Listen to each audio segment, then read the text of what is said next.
Bonjour à tous et à tous, bienvenue dans Rencontre. Emmanuel Macron a choisi la Chine pour effectuer sa première visite d'État de l'année 2018. Le nouveau président français va-t-il se démarquer de ses prédécesseurs et adopter un style nouveau? Aujourd'hui, nous allons en discuter avec nos invités. Une chose est sûre, les activités préparatoires à cette visite officielle ont démarré dès le mois d'octobre dernier. Je vous propose d'abord un résumé de ces activités fait par notre journaliste Jiang Shiying. Le président français Emmanuel Macron achève aujourd'hui une visite de 3 jours en Chine, la première d'un dirigeant européen depuis la clôture du 19e congrès national du PCC en octobre dernier. Emmanuel Macron s'est rendu en Chine avec comme objectif de créer un partenariat stratégique avec Beijing en matière de lutte antiterroriste et de changement climatique. Également désireux de rééquilibrer les liens commerciaux avec la Chine, le président Macron était accompagné durant son voyage d'une délégation de plus d'une cinquantaine de chefs d'entreprise français. La France et la Chine ont eu une histoire très particulière puisque, comme vous le savez, la France était le premier pays à reconnaître la Chine officiellement depuis la création de la République populaire de Chine. Dans le cadre du groupe d'amitié, j'ai emmené justement une délégation il y a quelques jours de ça, à Pékin, dans le cadre de la Grande Commission, et nous avons rencontré nos homologues chinois de l'Assemblée populaire nationale de Chine, et également donc quelques officiels du ministère. Et en effet, ils m'ont confirmé que cette visite était très attendue, et surtout qu'ils attendaient qu'il leur sorte surtout en fait un lien qui soit renforcé encore entre la France et la Chine. Anticipant la visite d'Emmanuel Macron à Beijing, la Chine et la France avaient effectué une série d'échanges de haut niveau durant les 3 derniers mois qui a permis d'obtenir aujourd'hui de nombreux résultats positifs. Lors du dernier cycle du dialogue stratégique sino-français qui s'est déroulé durant le mois de décembre dernier, le conseiller d'État Yang Jiechi et le conseiller diplomatique du président français Philippe Etienne s'étaient entendus pour améliorer la coopération dans le commerce, l'énergie nucléaire et l'industrie. Par ailleurs, le ministre français de l'économie et des finances, Bruno Le Maire, et son homologue chinois s'étaient aussi mis d'accord pour accroître la coopération dans le domaine de la finance mondiale. Lors de sa visite en Chine en novembre dernier, le ministre français des Affaires étrangères, Jean-Yves Le Drian, avait promis de renforcer la coopération dans des domaines importants comme l'éducation, la science et la technologie, la culture, la santé, ainsi que le sport, le tourisme, en dehors des secteurs traditionnels de la coopération sino-française comme l'énergie nucléaire, l'aéronautique ou l'aérospatiale.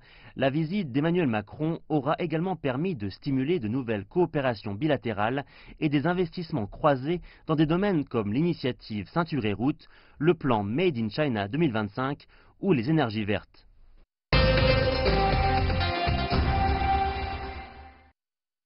J'ai le plaisir d'accueillir aujourd'hui sur notre plateau 2 invités. Monsieur Richard Ars, vous êtes correspondant de Paris Match en Chine et vous avez prêté une attention particulière à la Chine depuis son ouverture. Monsieur Sun Haichao, vous êtes ancien ministre conseiller de l'ambassade de Chine en France et ancien ambassadeur de la République populaire de Chine en Centrafrique.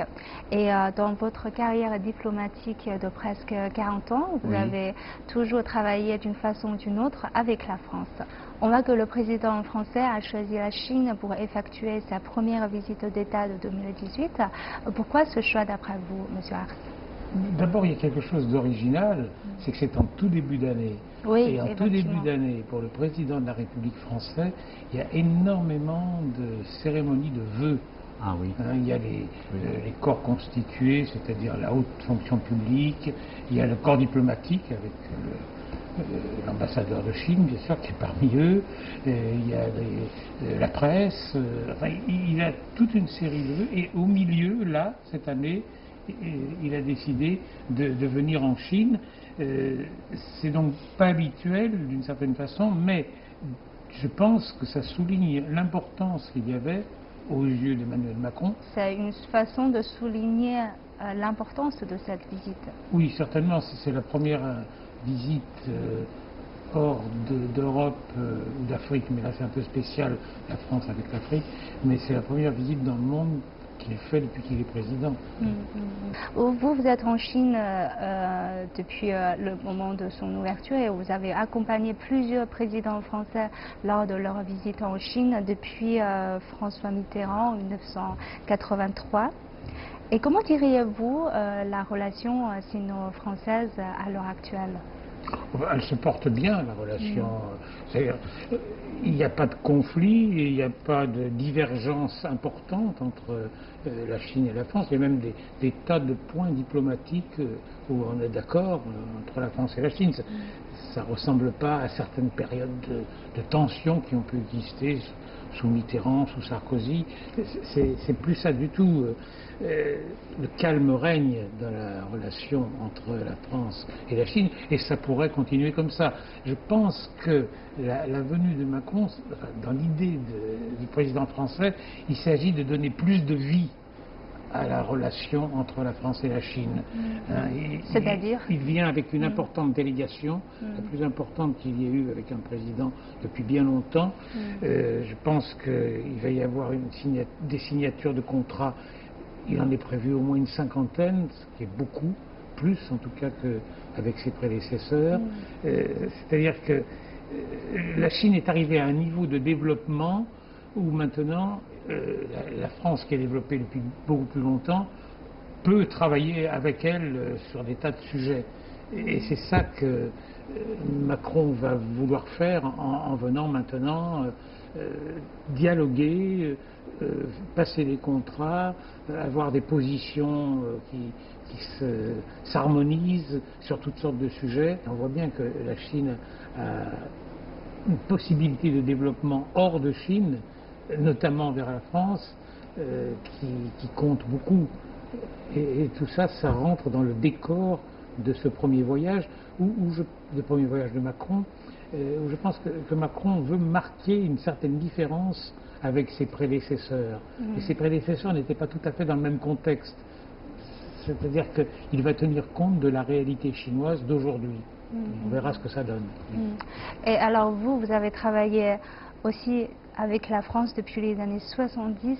Si vous prenez un peu de regard historique, comment voyez-vous cette évolution? Alors, les relations bilatérales remontent très lointaines. Les présidents successifs français ont de bonnes relations avec la Chine.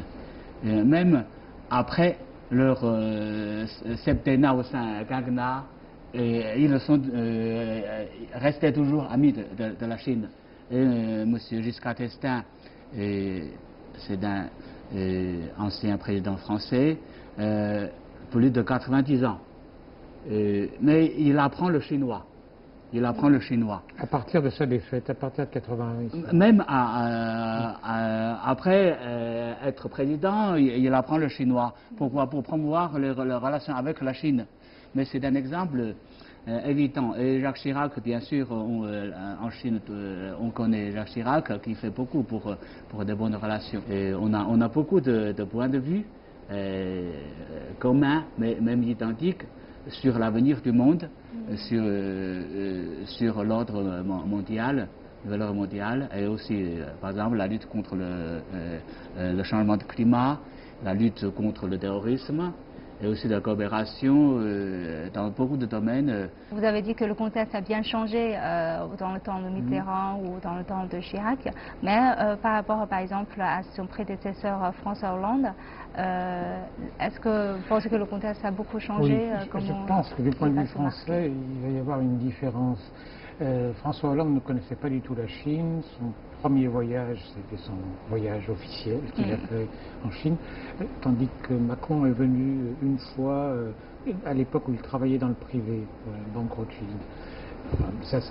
Ça fait déjà une petite différence. Ensuite, sous François Hollande, finalement, la relation entre la France et la Chine était sans beaucoup de relief, sauf sur un sujet, c'est l'environnement. La conférence climat, où la Chine a été très active, et là il y a eu une sorte de bonne entente, je dirais même de complicité entre la France et la Chine, pour réduire la pollution dans le monde. Ça reste vrai, surtout depuis que les États-Unis se sont retirés de ce processus. Donc ça, je dirais que sur Hollande, à part la conférence climat, il ne s'est pas passé grand-chose dans la relation entre la France et la Chine. Alors qu'avec Macron, on sent une certaine ambition. Ah, ok. Et il y a un autre aspect qui n'est pas avec la France, mais c'est si vous regardez les autres grands pays européens. Actuellement, l'Angleterre est noyée dans le Brexit. Oui.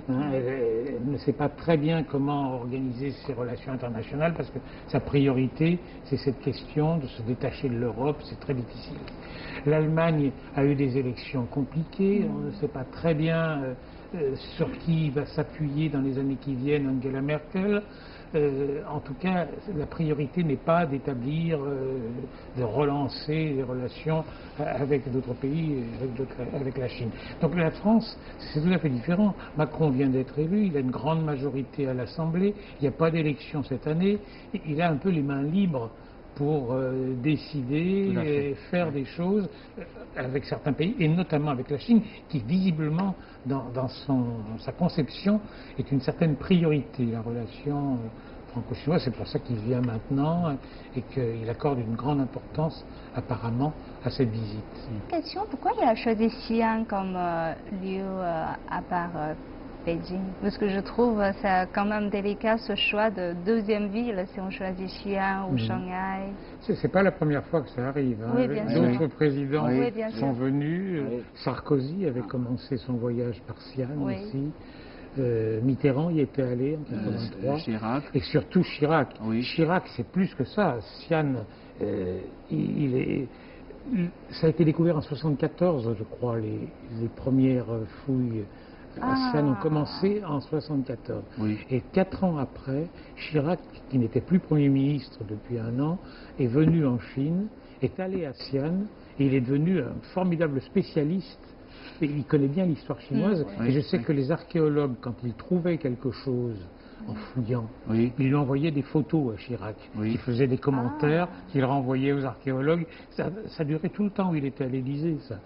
Et donc, bon, Xi'an, c'est une représentation traditionnelle, évidemment, de la Chine. L'empereur Qin Shi Huang, ça représente quelque chose. Ça intéresse forcément hors de Chine les étrangers, et je crois que c'est la Chine elle-même qui propose de commencer le voyage pour certains visiteurs, notamment français, par Xi'an. Je crois que le souvenir de Chirac y est pour quelque chose. Et donc il commence par Xi'an, pourquoi pas. En même temps, c'est une ville où il n'y a pas de consulat de France. C'est vraiment très historique d'aller là-bas. Mais c'est aussi le symbole d'une attention à la Chine de toujours.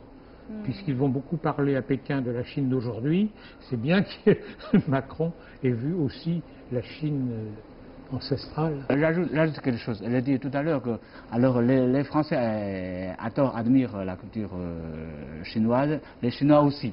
C'est un point de vue très fort entre les deux pays, de l'ancienne culture et de longue tradition. Et alors le président Pompidou, en 1973, à l'époque la Chine était encore fermée, on dit proprement dit. Alors le président Pompidou est allé visiter les grottes de Yuan à Datong.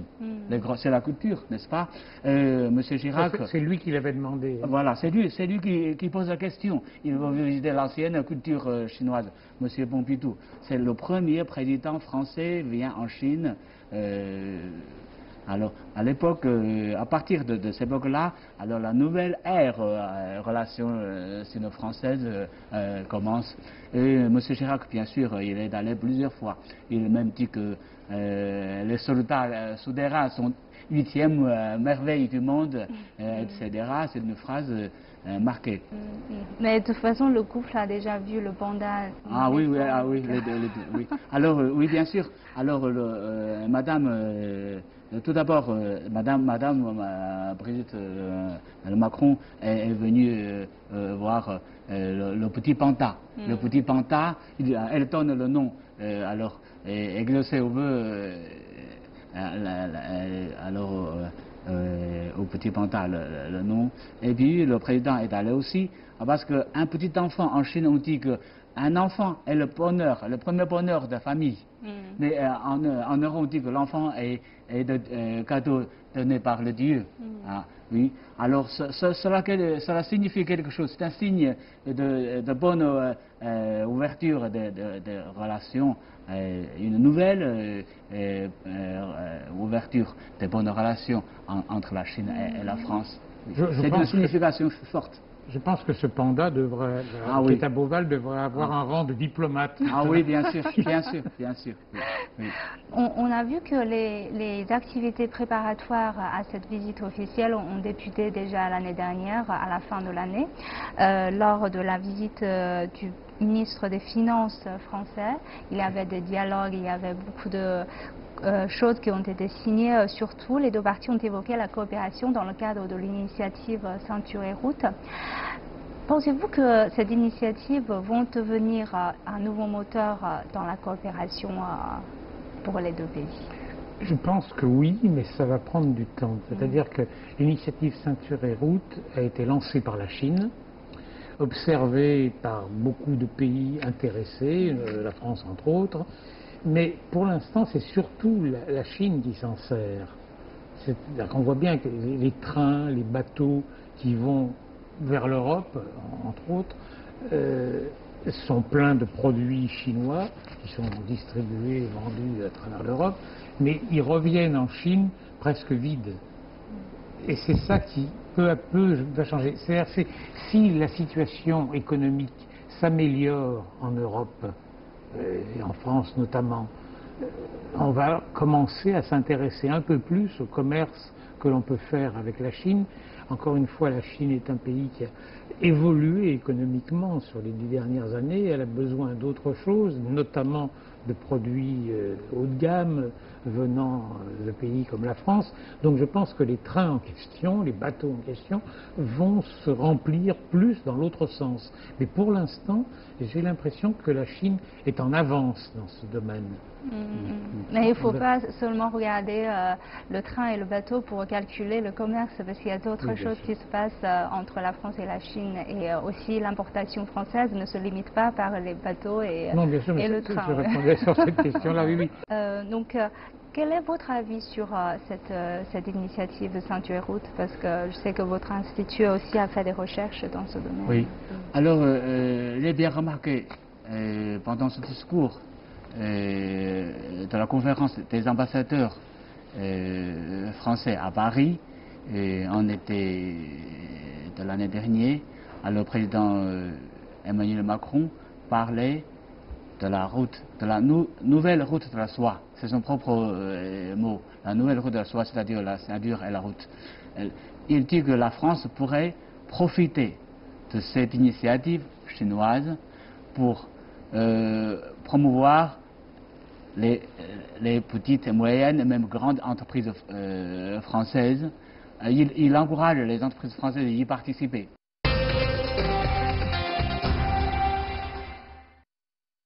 Pendant sa très attendue visite d'État de 3 jours en Chine, le président français Emmanuel Macron apportera avec lui un consortium d'entreprises.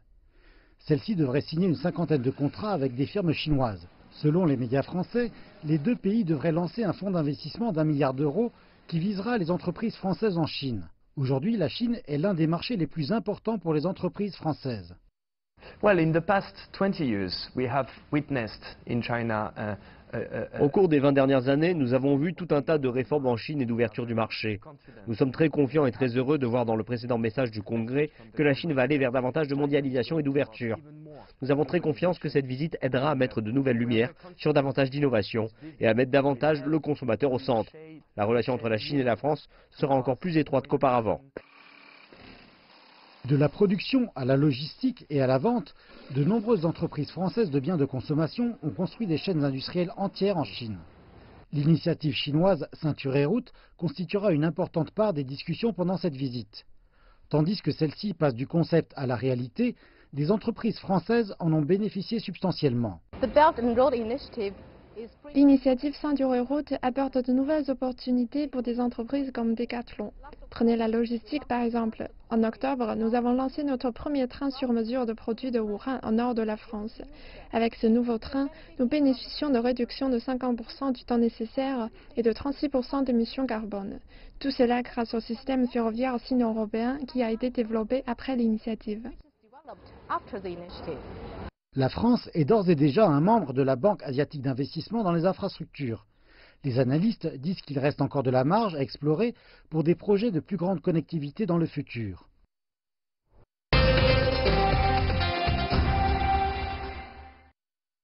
Aussi, la France et la Chine se sont mis d'accord sur, on a vu sur quelque chose de concret, une coordination entre le projet chinois Fabriqué en Chine 2025 et le projet français Industrie du futur.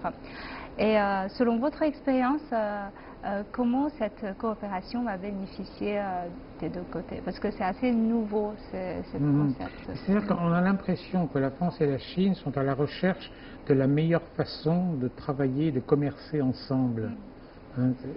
Elles ont l'impression que leur industrie aujourd'hui, leur commerce, peuvent travailler beaucoup plus ensemble, mais il n'est pas facile de trouver les meilleurs moyens de le faire. Ensuite, c'est vrai que les dirigeants, Macron là, qui vient en Chine, et avec les dirigeants chinois, ils vont pouvoir trouver des façons de rapprocher les deux économies, mais ce n'est pas eux qui le feront vraiment. C'est les acteurs économiques eux-mêmes, c'est les chefs d'entreprise en France, les dirigeants économiques en Chine, c'est eux qu'il faut rapprocher. Ça ne se passe pas vraiment dans une visite officielle, ce genre de choses. On donne les grandes lignes, mais après, il faut que des deux côtés, on trouve des endroits, des sujets sur lesquels on a intérêt à travailler ensemble. C'est un grand travail qui commence avec ce genre d'initiative, mais les dirigeants des deux pays donnent des indications, lancent quelques pistes. Après, on verra comment ça suit. C'est pour ça que c'est important qu'il y ait autant de dirigeants économiques, de chefs d'entreprise dans la visite du président Macron. Ils vont voir des Chinois, voir leurs homologues peut-être, en tout cas trouver des pistes pour les rencontrer ensuite. Ça peut créer quelque chose. Je sais que les Allemands, Angela Merkel, quand elle vient en Chine, elle a énormément d'hommes d'affaires avec elle, d'industriels. Là, Macron fait pareil. C'est certainement une bonne initiative parce que ça lance des possibilités de coopération. Parce qu'on a beaucoup parlé de la coopération bilatérale et on a évoqué tout à l'heure lors du début de notre émission le sujet d'écologie, de changement climatique où la France, la lutte contre le changement climatique. Donc la France et la Chine partagent une même vision sur ce genre de dossier international. Donc comment voyez-vous la perspective de coopération entre ces deux pays dans ce domaine et plus largement sur des dossiers internationaux? Maintenant, la lutte contre le changement de climat, c'est un terrain d'entente. Entre la Chine et la France, on va aller en avant ensemble dans c'est une lutte énorme. Il faut faire beaucoup d'efforts. Et maintenant, on est content de voir à Pékin. Alors, le climat devient de plus en plus confortable pour le public. Tout le monde est content. La Chine a fait des efforts énormes. Et maintenant, la France fait une diplomatie de climat. La Chine est d'accord. Alors le drapeau est dans la main du président Macron. Et la Chine coopère. Et en 2015, le président François Hollande est venu en Chine avant le sommet de climat de Paris. Justement avant, il est venu en Chine pour effectuer une visite, mais il a invité le président chinois de venir pour ce sommet. La Chine a apporté beaucoup de contributions positives pour la réussite de ce sommet 2015 et 2 ans après, 2017, le 12 décembre, un autre sommet, c'est-à-dire après le retrait des États-Unis du traité de climat. La Chine a apporté aussi sa contribution pour la réussite de ce deuxième sommet. On va faire beaucoup de choses ensemble, pas seulement dans la lutte contre le changement de climat, et aussi la sécurité du monde, et aussi la stabilité du monde, et puis le développement économique, la croissance économique dans le monde. Alors du côté français, je propose mais il faut changer la mentalité. La Chine n'est pas un défi. La Chine, c'est une grande opportunité pour la France, pour l'Europe. Alors l'Allemagne profite beaucoup. Alors maintenant, on voit combien de voitures allemandes sur les routes chinoises, mais combien de voitures françaises sur les routes chinoises. On n'a presque pas aucune voiture française. Mais la Chine commence à coopérer dans l'industrie automobile avec la France depuis des années 70. Alors, mais l'Allemagne beaucoup plus en retard. Et maintenant, on voit beaucoup de voitures allemandes sur le marché chinois. C'est-à-dire mais il ne faut pas hésiter, il ne faut pas attendre, il faut profiter. Alors la Chine devient un marché énorme, beaucoup de potentialités. Alors, le général de Gaulle connaît la Chine diplomatiquement. Il dit que la Chine va devenir un facteur positif dans le monde, et maintenant c'est le cas. Il faut, mais en France, j'étais en France, on dit qu'il faut faire une révolution culturelle, c'est-à-dire il faut changer un peu la mentalité. Et le président Macron fait des réformes, mais aussi il faut faire des réformes de mentalité. Sur le plan de l'environnement, la France et la Chine ont une possibilité de coopération technique importante d'abord. La France est assez bonne sur tout ce qui est les éoliennes, et puis également sur le nucléaire qui, dans le domaine de l'environnement, ne pollue pas. Il y a deux centrales qui sont en train de se terminer, qui sont terminées en 2018 en tout cas. La France a, dans ce domaine, une possibilité de coopération avec la Chine qui est très importante et qui va certainement se voir s'annoncer dans le voyage du président Macron. Ensuite, plus politiquement, on a bien vu comment s'est passée la conférence climat à Paris. La Chine a été un bon élève à ce moment-là et elle continue à être extrêmement ardente. Un bon participant. Oui, bon participant. Ah, oui. Et elle veut absolument arriver à diminuer la pollution qui existe dans le pays. Et je pense qu'elle finira par y arriver. Et la France, qui se veut un peu un moteur depuis la conférence de Paris pour que l'ensemble du monde s'occupe de lutter contre la pollution. Évidemment, les Américains sont partis, c'est bien regrettable, mais la Chine est un partenaire très important pour la France dans ce domaine de l'écologie. Ça fait une différence considérable avec un autre pays dont on parle beaucoup moins, l'Inde. L'Inde connaît une pollution considérable, ne lutte pas beaucoup contre. La Chine, c'est autre chose. Et c'est sûr que ça s'améliore, ça se voit. Enfin, la pollution cet hiver à Pékin n'est pas la même qu'il y a 2 ou 3 ans. Et il y a certainement des progrès qui se font. Et je pense que là-dessus, la France peut avoir un rôle d'échanges commerciaux, de conseils. Mais évidemment, ce n'est pas exactement les dirigeants qui décident de ça, ce sont les entreprises. Alors, je vous remercie tous les deux d'avoir partagé vos points de vue avec nos téléspectateurs. Je vous remercie. Merci. Et je vous remercie d'avoir suivi notre discussion. À la prochaine.